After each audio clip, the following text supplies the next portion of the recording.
Welcome to True Talk on WMNF 88.5 with Ahmed and Samar. On today's program, we're going to be speaking about the latest in Syria and Israel's attacks there.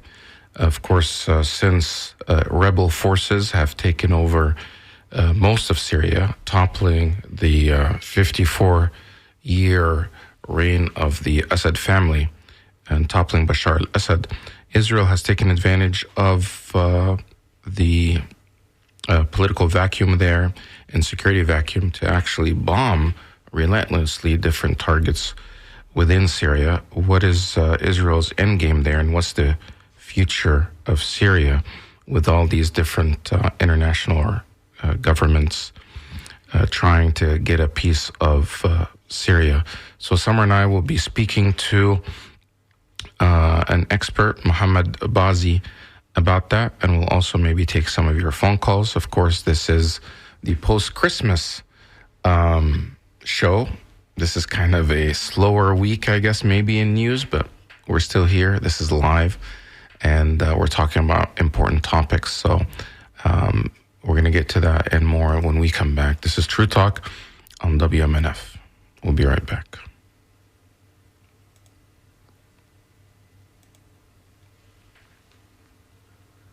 نعمرها ما عاش يلي زعلها بالحب بدنا نعمرها ما عاش يلي زعلها سوريا الحلوة مجملها لعيونا كل شي بيهون هي هي هي هي هي هي هي معليش رح نصبر ندفي معليش لبدي نكفي معليش رح نصبر ندفي معليش لبدي نكفي برجوع رح نعمل زبي من الفرحة تبكي العيون هي هي هي هي هي هي معليش يل ظلمتونا معليش يل هجرتونا معليش يل ظلمتونا معليش يل هجرتونا معليش لا تترجونا ما منسامح مهما يكون هي هي هي هي هي هي والشام رح ترجع إلنا بالغار رح تستقبلنا والشام رح ترجع إلنا بالغار رح تستقبلنا والمستقبل جاي لعنا بدنا نعيش وبدنا نكون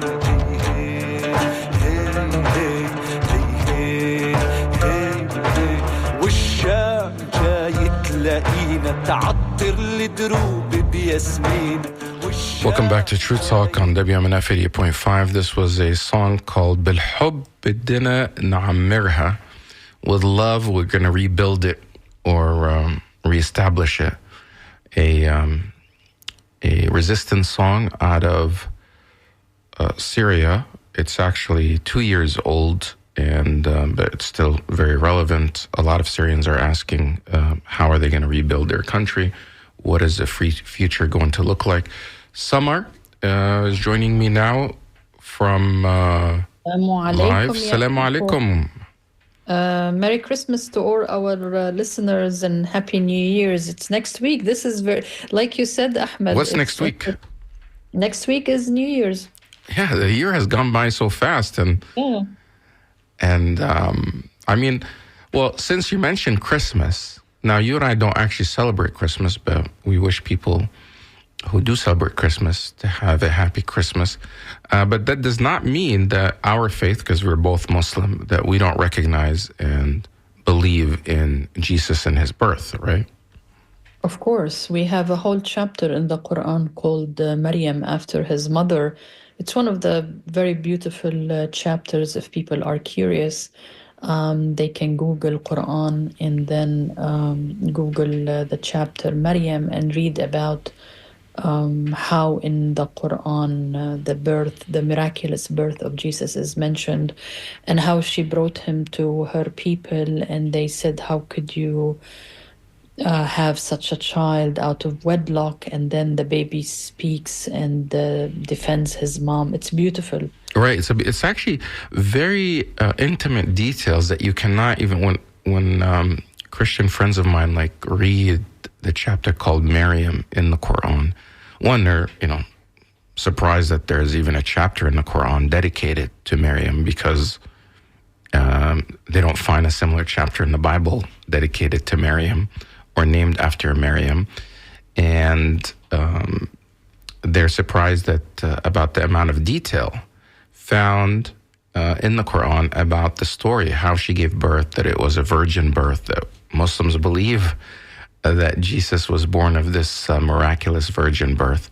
We actually, Muslims and the Quran, is the only other religion that confirms that Jesus was somebody from God and was born of this miraculous virgin birth. And there's a lot of things close in the story, but there's also differences of the story of Jesus. So, for example, we believe that Jesus was born of a virgin birth, but we don't believe that Jesus is the Son of God. And that's also made very clear in the chapters of the Quran, that he is similar to Abraham, Moses, and Muhammad and others before him, that he's a prophet and messenger. But we're supposed to follow him, believe in him, and follow his example, but not worship him. Because for us, as Muslims, the only one to worship is the one true God, the creator of all things. I guess the God of that's in the Old Testament. The same God that, for example, the Jewish community or in the Torah, depicted in the Torah, that God that created everything and nothing shares in his might. So I thought, it's always interesting this time of year to mention that, and then people are just surprised. Oh, I thought you guys Muslims are following something completely different. The moon god, for example. And happy Hanukkah also. I think Hanukkah started when... Last night, maybe? Or is it? Yes, so happy Hanukkah to all our listeners. I'm not sure how... Hanukkah is a Jewish holiday, but it's not one of the most important, holidays. I thought it was something that became more important later, because the Jewish community or Jewish leaders at the time wanted to have something that also was around the same time as Christmas. And Kwanzaa. And Kwanzaa also. So you have all these holidays happening, and then New Year's is also coming up. So a lot is happening. But during all this, there's all this turmoil that's going on. And now we're going on now in 14th, 15th month of the ongoing genocide in Gaza. And that has now been changed, or is... I guess, being impacted by what's happened in Syria with the overthrow of Bashar al-Assad, a dictator that his family, he's a dictator that's a son of a dictator. Their family has controlled Syria for something like over 50 years, and now they're completely gone. And Syrians, just about all the Syrians are celebrating, majority of them. There are some concerns within the Kurdish community in Syria, as well as some of the other minorities like the Alawites, who were, I guess, part of the political ruling class in Syria for the past 50 years, because Bashar al-Assad and his family came from that minority community. And, obviously, all of this is going back to colonialism and how these colonial powers, the French and the British, carved up the Middle East, because the borders of Syria as it is today did not actually exist 75 years or 80 years ago. This was something that came out of, just like the borders of Jordan and Lebanon and Iraq, and many of these places did not exist. They were all part of the Ottoman Empire, and the British and the French carved up these different nations after the Ottomans' fall, and somehow put people in control of those nations that were, one, the minority community, and two, they were in favor or allies of those colonial powers. So somehow they became their subcontractors in those countries. right? Yes, and this is one of the reasons why there is a stifling, an intentional stifling of the spread of democracy. I remember, Ahmed, when I used to do more lecturing, and whenever I go to a church or a synagogue or any place, people would say, "Why the Arabs can't have democracy?" I'd say, tell them because we eat too much hummus in the morning and fava beans. But That's your honestly, sarcasm, right? yes, of course. But honestly, people need to understand, like you were just mentioning, to what degree colonial powers in the past and now have contributed to the maintenance of such dictators remaining in power, maybe not in Syria now, but in the rest of the Arab world. But I think we're very lucky that we're going to be having Professor Mohammed Bazi to be talking to us. He's an NYU journalism professor, and then he writes a lot about the Middle East, but especially Syria. And if you're interested, you can go to the Guardian website. On December 14, he published an interesting piece. It's called Syria's Future Must Be Determined by Syrians, Not Outside Powers. So I think, Ahmed, Professor Bazi will be talking along these lines because if you read the article and if you follow what was happening in Syria, so many countries were involved in Syria in the past, let's say, 11 or so years since the Arab Spring. So let me just welcome Professor Bazi. Hello, are you there? If you can unmute. Yes, I'm here. Thank you for having me. Thank you for being on the show, Mohammed. I really enjoy following your tweets in English about what is going on in Syria. But I want to go back to the article of the December 14, because you published it immediately, I think, after what had happened in Syria, the overthrow of the regime of Bashar al-Assad. But immediately, Israel started bombing Syria, and also the US bombed Syria. So let me go to that article. You say that the Syrians are the ones who have to determine what happens to Syria. Are you still alarmed that this is not happening or might not be happening, that outside powers will be in control of what's going to go on in Syria? Well, I am still alarmed by what outside powers are doing. One of the things I pointed out was basically within 24 hours or less than 24 hours after Bashar al-Assad fled Damascus, you had three countries, Israel, the US, and Turkey, all bombing Syria at the same time within the same time frame. To varying degrees. Israel carried out the most intense bombing, and then in the hours that followed, and in the days that followed, Israel was much more intense in its bombing. It destroyed whatever was left of the Syrian military capability. It carried out hundreds of airstrikes over several days, very blatantly, and no one, certainly in the West, very few countries, very few voices opposed that. It certainly would not be acceptable if any other country had did this in this kind of period of chaos. Destroying another country's military and claiming it as a kind of preemptive measure, as a way to not allow the rebels that had taken control of Damascus, not allow them to have access to the Syrian military capabilities, which, certainly by comparison to Israel's, they're very small. So even that small capability, Israel and Netanyahu's government decided was too much of a threat to them to be in the hands of the Syrian rebels. So we have a lot of foreign interference. We've certainly seen it in the last couple of weeks, and as you pointed out in your introduction just a little while ago, we've seen it for the past 13 years or so. A lot of regional powers have been involved in the civil war in Syria, and they're going to have a hard time letting go of it now that the Syrians have a chance to create a government, to create a political system of their own. Professor Bazi, can you briefly mention which countries have been involved with Syria since the Arab Spring started? Just so our listeners have a refresher, short course on the countries that have been involved with what is going on in Syria.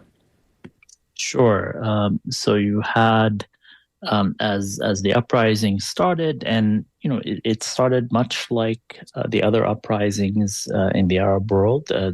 Generally, it was a popular uprising against the dictatorial regime. In this case, this regime, the Assad regime, was not supported by the U.S. or the West. So you had several countries, especially the Gulf Arab countries, Qatar, Saudi Arabia, the UAE, support some of the factions that emerged. Some of them were former Syrian army factions, but many had been rebel groups, and some foreign rebels, some foreign jihadists who had come in. So on one side, you had the Gulf countries that were supporting various rebel factions as the uprising changed and morphed into a civil war. You also had the U.S., which was covertly supporting several of the rebel factions. And at one point during the Obama administration, the U.S. was sending about $1 billion a year in support to various factions. And then you had Iran, Russia, and Hezbollah. And with Iran came a lot of Shia militias from Iraq, from Pakistan, from elsewhere, that all were supporting the Assad regime or helping prop up the Assad regime. So in short, you had all, and then of course Turkey was also supporting several of the rebel factions. Turkey was concerned about this.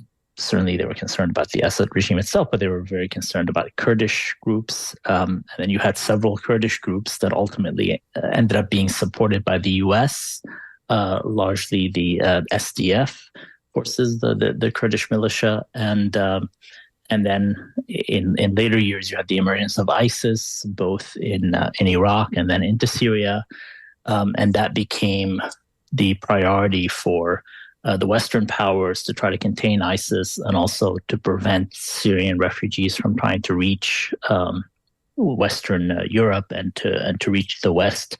And so a lot of the U.S. and Western powers began to see Syria purely through this anti-terrorism lens, and wanted to wash their hands of it in other ways.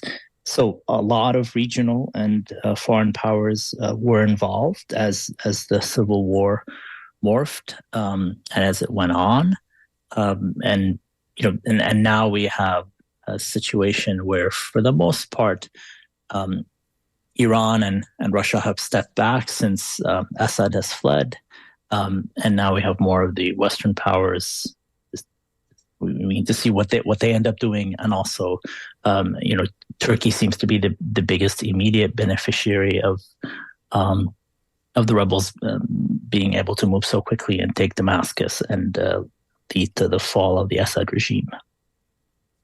Professor Bazi, before again we get into today's events, I want you to explain, because my co-host Ahmed was just talking before maybe you came on the show about the uniqueness of Syria.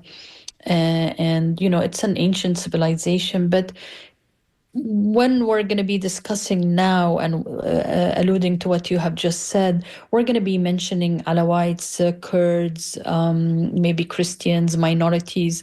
Can you also explain the unique makeup of the Syrian society? And it's I've been to Syria many times and always fascinated by the complexity and the beauty of the many artifacts of the many cultures that existed and exist today. So can you kind of give a picture so people can understand the Syria that we are talking about, the different groups or cultures that exist there?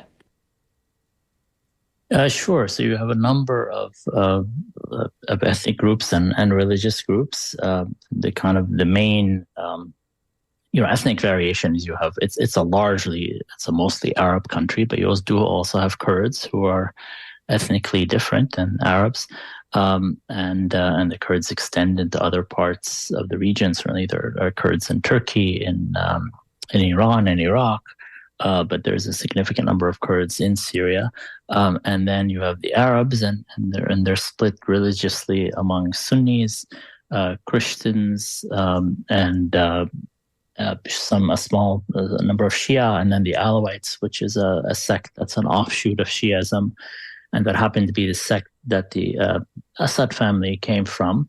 And so in the 54 years of Assad family rule, a lot like the Ba'ath Party rule in Iraq, where Saddam Hussein and sort of relied on extended family networks and relied on many Sunnis for his rule. So in Syria, the Assad family relied on an extensive network of Alawite connected families and military officers and others. And that became even more important during the Civil War after the uprising, where so many Alawites became sort of had even more important security roles in the military establishment and in the security establishment. And now one of the worries today is that there would be score settling, that there would be people who would want to take revenge, people whose family members were killed or imprisoned by the Assad regime might want to take revenge against Alawite military officers and their families. So far, that hasn't happened to a large extent, but we can talk about it as we get to the events of today. There was a troubling episode yesterday, and then extending into today in Tartus, in the coastal area, where there's a large Alawite concentration in Syria.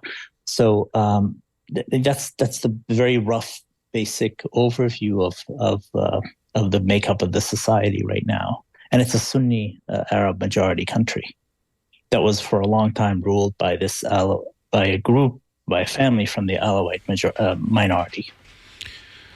Hello, if you're just joining us, this is True Talk on WMNF 88.5. We're speaking with Mohammed Bazi. He's a professor at New York University.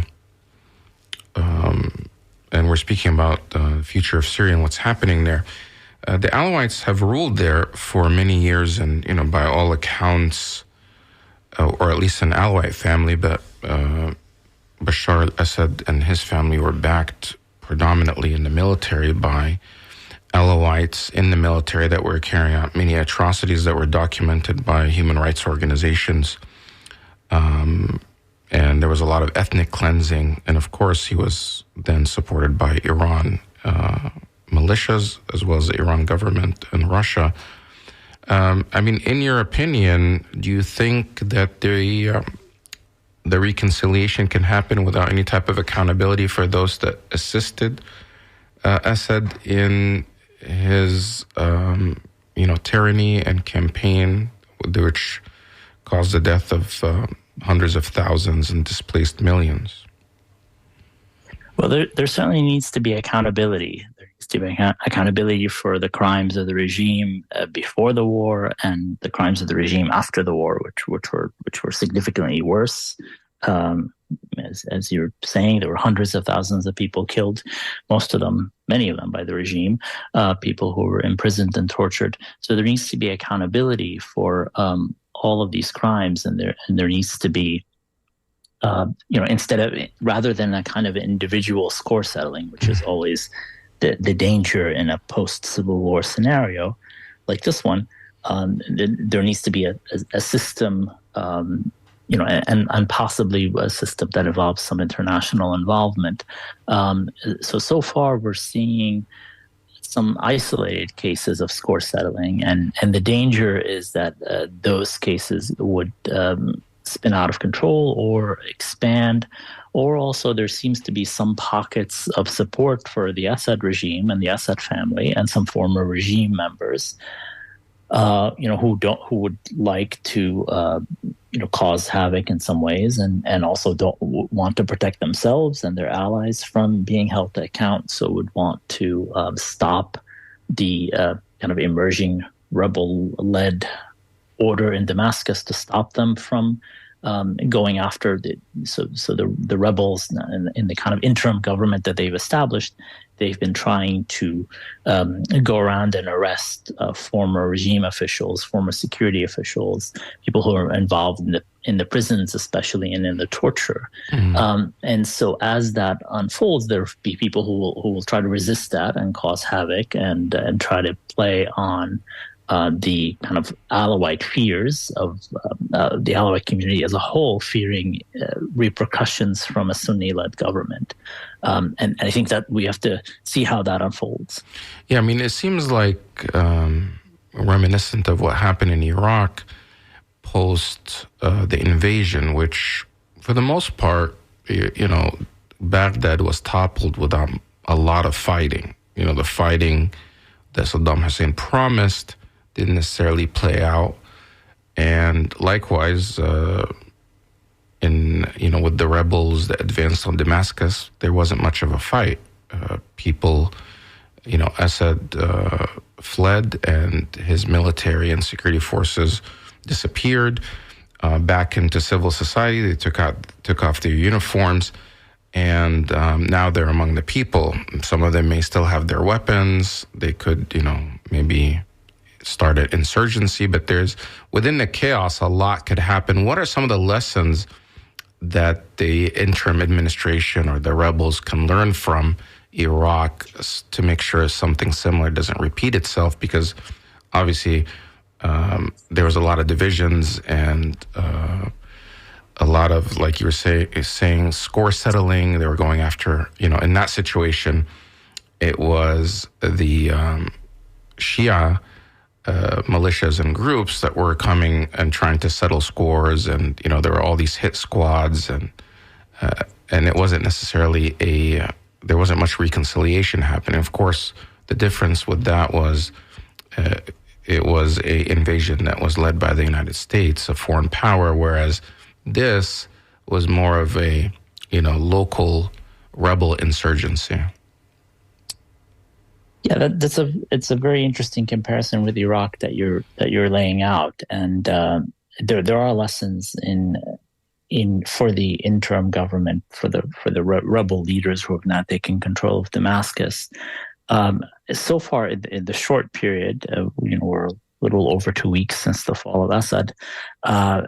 I think they've done well. They've done better, I would say, than the American-led forces that took Baghdad, because Baghdad, we remember, had a very quick breakdown in law and order. The American forces were just not concerned with it. I think we can remember the pictures and the videos of basically the Americans surrounded the oil ministry and some of the banks, and basically just allowed everything else to fall into chaos. And even Donald Rumsfeld basically said, "Oh, this is just people kind of this is to be expected." It was a very it was the U.S. absconding any responsibility it had in the immediate aftermath of the invasion. It absconded any responsibility it had as the occupying power. So far, we haven't seen that level of breakdown in law and order, that level of sort of the social breakdown of widespread looting or things like that in Syria. So they've learned some lessons from that. And also, I think one of the differences that it's hard to tell how it's going to play out, but there is anger at Assad for fleeing so quickly and for going to Russia. If you remember, Saddam Hussein did flee, but he stayed in Iraq, and he was captured several months later. He didn't have this dramatic escape in the same way that Assad did. And we're now seeing reporting emerge from some of the people in Assad's circle that were feel personally betrayed that he didn't help get them out, that he kind of saved his own skin that fateful night in Damascus. So that could blunt some of the kind of a desire to have an insurgency and or to fuel an insurgency.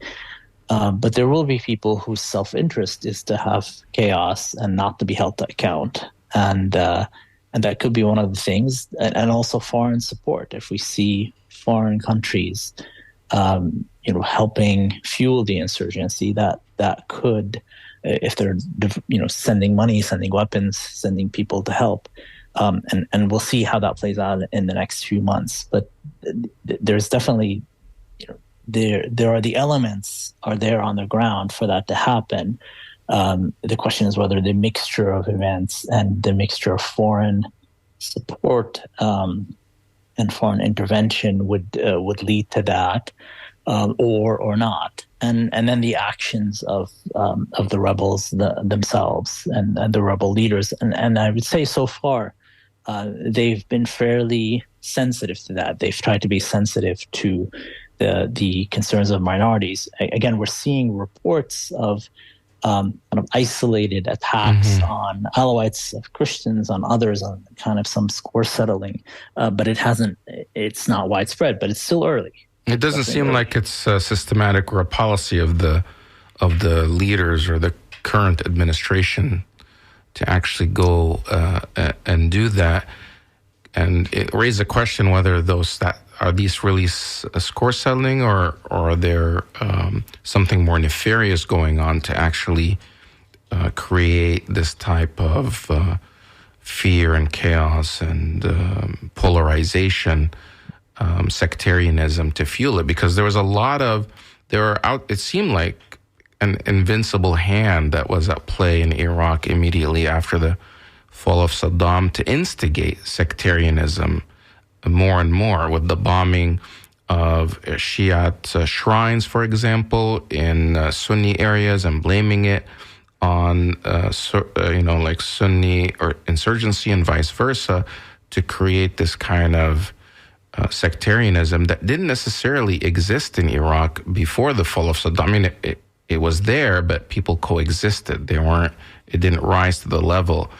And so you'd have to wonder if somebody's, instigating this type of sectarianism or trying to create it within Syria today for other reasons. But I wanted if you could comment on there were talks that this was the takeover of Damascus and the fall of Assad was more negotiated between Turkey, Iran, and Russia, that this was kind of a negotiated deal. And somehow, I think even I heard the foreign minister of Turkey say that they persuaded Iran and Russia not to come to the aid of Bashar. And in return, they guaranteed some, whether, it's the Iranians that were able to get out or that the Russians will keep their military base and they would not get ransacked, and somehow that the rebels would agree to some of these terms in order to take over Damascus without much of a fight. So have you read some of those reports, and what do you make of it?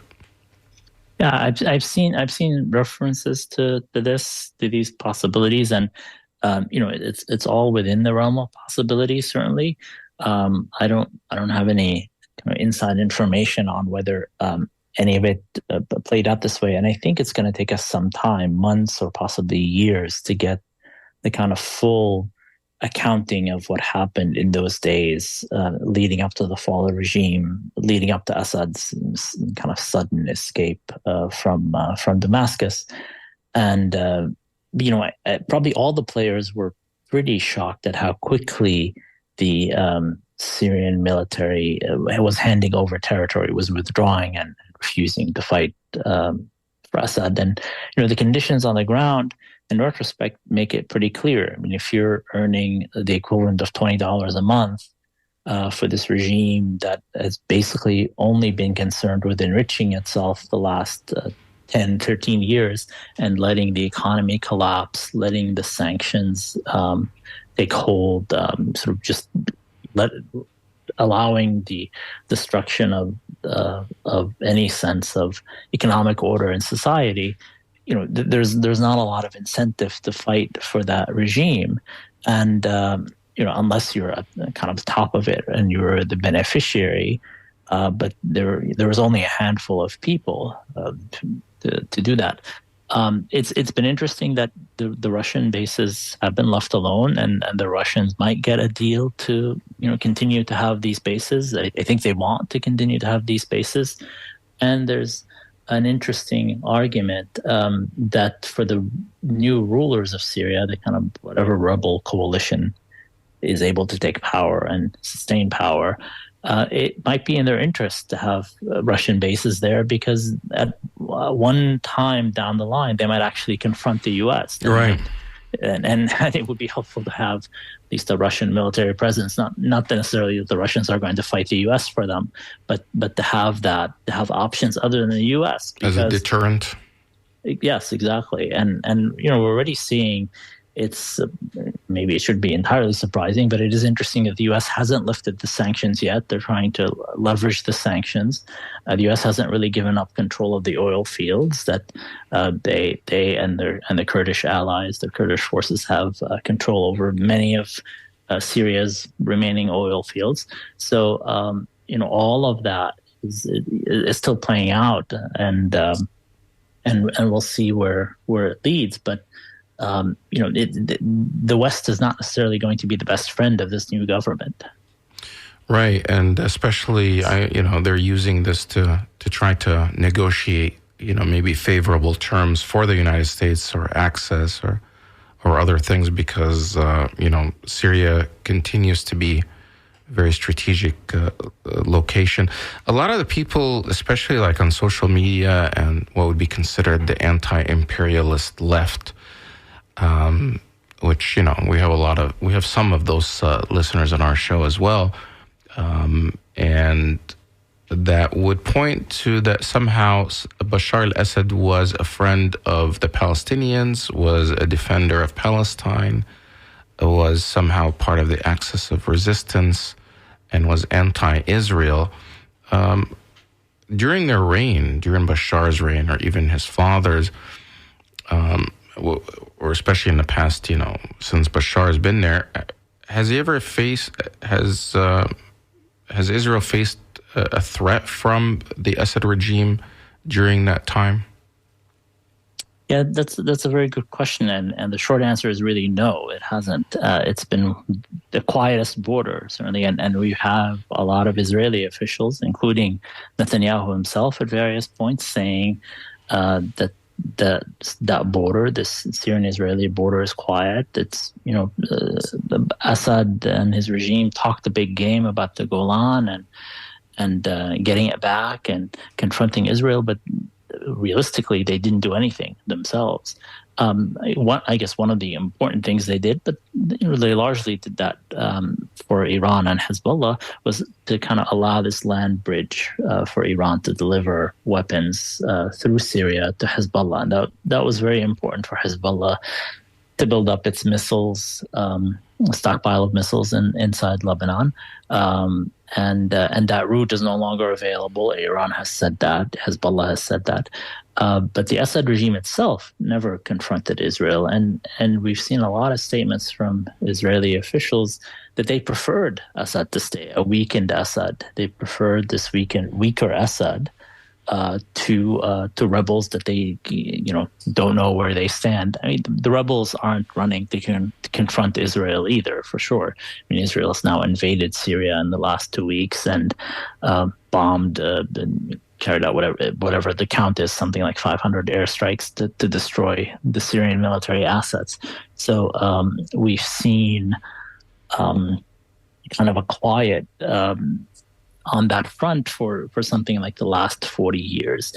And so the idea that Assad was a friend, the Palestinians, in the end, he basically was a friend only to himself and to secure his own sort of his own survival. And he certainly it seems over the past year, since others in the axis of resistance have been fighting Israel, he resisted pressure to open up or to allow Hezbollah or other militias to open up the front in the Golan against Israel. So, even in the last year, as the Houthis, as Hezbollah, as others have been fighting Israel, Assad didn't do that. If you're just joining us, this is True Talk on WMNF 88.5 FM. My co-host Ahmed, Bedier, and I are talking to Professor Mohammed Bazi. He's an NYU journalism professor and an expert on the Middle East. Professor Bazi, I have so many questions to ask you, and we have 15 minutes. And our listeners, they can, if you have any questions, you can email them to dj@wmnf.org, dj@wmnf.org. At the moment, Al-Julani seems to be running what is going on in Syria, and I'm looking now at Twitter. He just appointed an intelligence officer or head of Syrian intelligence, and he is Anas Khattab. Some people are very, very fearful of if Al-Julani runs for elections. I don't know what's going to happen really in Syria, but let's say, and he becomes prime minister or president, that the Syria we knew for the past maybe hundreds of years is not going to be the same Syria. Some people are very fearful of Al-Julani. They don't, and if you go to Twitter again and social media, you'll find people going from total conspiracy theories that he is not even Arab or Syrian, that he is an Israeli Mossad agent, to anything you could imagine. From your position as an observer of what is going on in the Middle East and Syria in particular, what can you tell us about Al-Julani, and what can you tell us about the direction Syria is going to take on the political level? Is it going to turn into a republic? Are these fears from an Islamist government valid? What do you think, Professor? So yes, the fears of an Islamist-led government are valid, because Hayat Tahrir al-Sham, Julani's group, and other groups it's allied with, have a history as Islamists, have a history as jihadist groups. Some of them had alliances with Al-Qaeda. They kind of emerged from jihadist movements of the last 10, 15 years, fighting in Iraq, fighting against the U.S. occupation of Iraq, but also fighting against the regimes in Iraq and Syria. So, sure, those fears are valid, because we don't know, as you said, we don't know how it's going to turn out, and we don't know if he seems to be saying the right things. He's trying to allay those fears now, but that it could be a moment before consolidating power. He could be doing that. He seems to be astute politically, and he had plans, and some other people around him had plans to run things when they took power. I think they surprised many people in the region by doing that, by having some plans to put in place and to at least keep the country together in the immediate aftermath. He himself, I think from what we know of his history, of his story, he himself has said he was radicalized by the Second Intifada, by kind of seeing the plight of Palestinians, what they've gone through, what Israel has done to the Palestinians, and then also radicalized by the invasion of Iraq in 2003, and he's charted his journey into being an Islamist and into being a jihadist in over that time, and also he spent time in the U.S. prison in Iraq, probably got further radicalized there, and kind of made more connections with jihadists, and that's when he connected with other figures who would become leaders of Al-Qaeda in Iraq and leaders of ISIS. He met and connected with Baghdadi at some point. So all of that journey certainly is cause for concern. And he's in the last number of years as his group, as Hayat Tahrir al-Sham, has said it's severed its connection with Al-Qaeda and kind of as it imposed and ruled Idlib in northern Syria. They haven't been fully democratic. Certainly, they've imprisoned their political opponents. They've ruled with an Islamist tinge. Certainly, they've banned selling of alcohol. They've banned some restaurants and cafes from playing music. I mean, there are fears that they will try to impose that on other parts of Syria, and certainly the tradition in the cities and the large cities of Syria and Aleppo and Damascus are not, even the Sunnis of those cities don't want to see banning of music and alcohol and those things that connect with daily life. There's not going to be a lot of tolerance from everyday Syrians, especially the Syrians in the cities, of those kinds of policies. So we'll see how he and the people around him react to that. Trump is going to be president soon. Do you have any idea how he is going to deal with Syria, maybe also Israel and the war on Gaza? On Syria, Trump has basically said he wants to wash his hands of it. Let's not get involved. Those were his initial postings on Truth Social and his initial social media postings as Assad fell.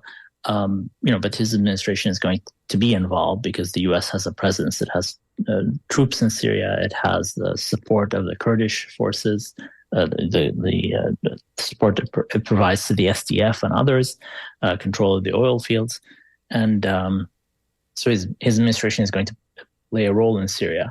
One of my fears would be that he just allows Israel to annex even larger territories, even larger parts of the Golan, that it decides it needs as an extra buffer zone, as a second and third buffer zone that it wants to have. And, we already saw that Trump recognized the illegal annexation of the Golan Heights. Certainly Biden came in and did nothing to reverse that. The Biden administration could have reversed that, but Biden decided not to. So there's a very worrisome aspect to that Trump would just let Netanyahu annex even more territory in Syria. When talking about Gaza and Palestine, Trump could allow Netanyahu's government to annex the West Bank, also sort of illegally do that. And sort of we've seen very few consequences in the kind of this supposed rules-based order to everything that Israel has done to the daily acts of genocide in Gaza. We've seen so little repercussions on. I'm not talking about public sentiment, but on the kind of in the international political order, there's been virtually nothing to stop them because the U.S. won't stop sending weapons and won't stop using its veto power at the UN Security Council. If you're just joining us, we're wrapping up our show here. We're coming to the end. This is True Talk on WMNF with Ahmed and Samar. We're speaking to Mohammed Bazi from New York University. We're talking about Syria, what the future holds. As, with the toppling of Assad, and this has been basically...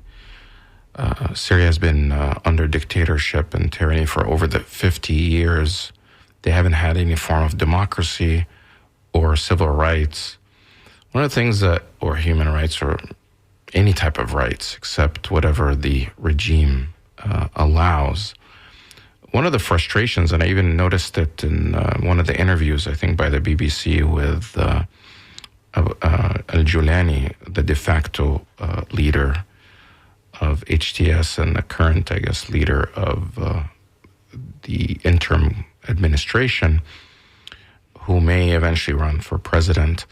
there was a focus on the sale of alcohol and dancing and that type of stuff. And there's this fixation from the West that for freedoms, it's focused on alcohol, especially when it comes to the Muslim world. And you can tell when Syrians hear those kind of questions, they kind of just look puzzled because they just came out of war-torn, a country that's torn apart by civil war, people that were tortured.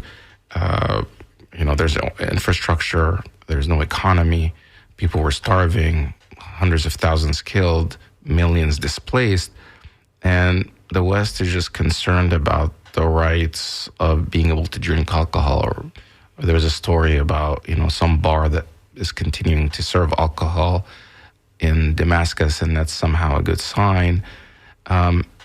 It seems like the West continues to look at that part of the world that freedom means being able to drink and do things that are not usually permissible within Islamic, culture, even though it's allowed, but it's not part of it. That's how they determine whether, the other issue, of course, is women's rights and women issues.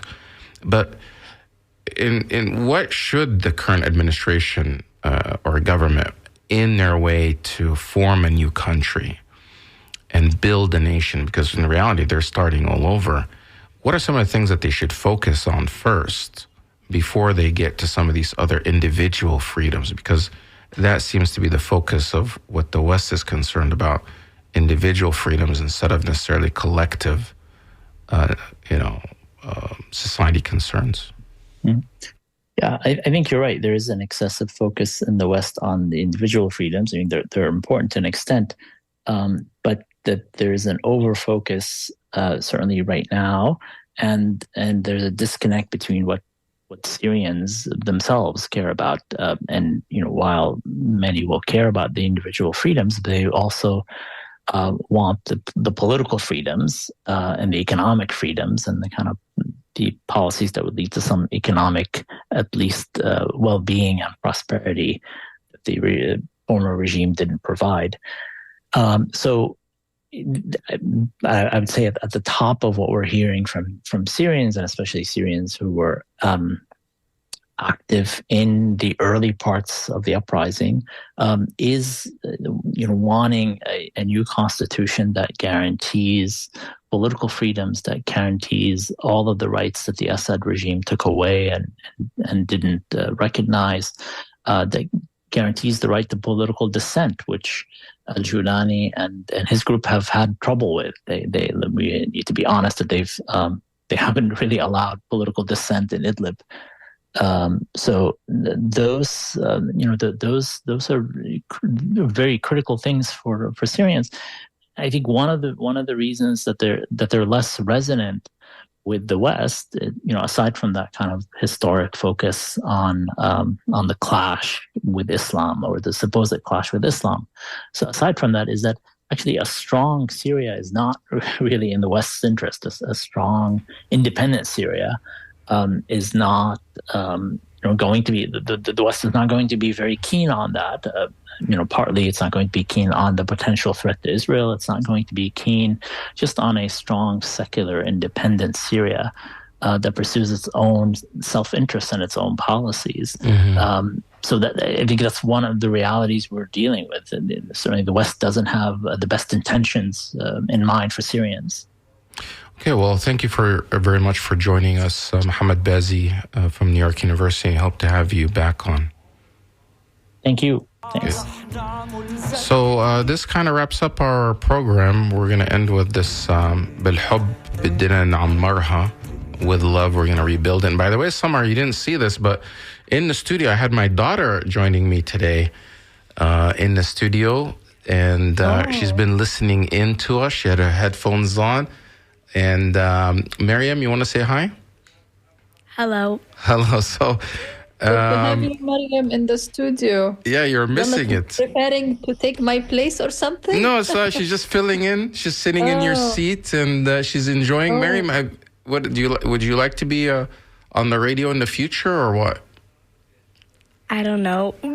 Okay, I think she's a little bit shy, but first lesson, and if you're going to be on, you can't be shy. You have to speak, with confidence and like talk. Your dad. And like Samar. All time. So we're about done. NPR News is next. Have a great Happy New Year. I think I'll see you next year, Samar, by the way. Inshallah. Okay, we're out of time. Take care. NPR News is next. WMNF Tampa. Miriam, take care. Thanks for being my co-host today, even though you didn't talk much.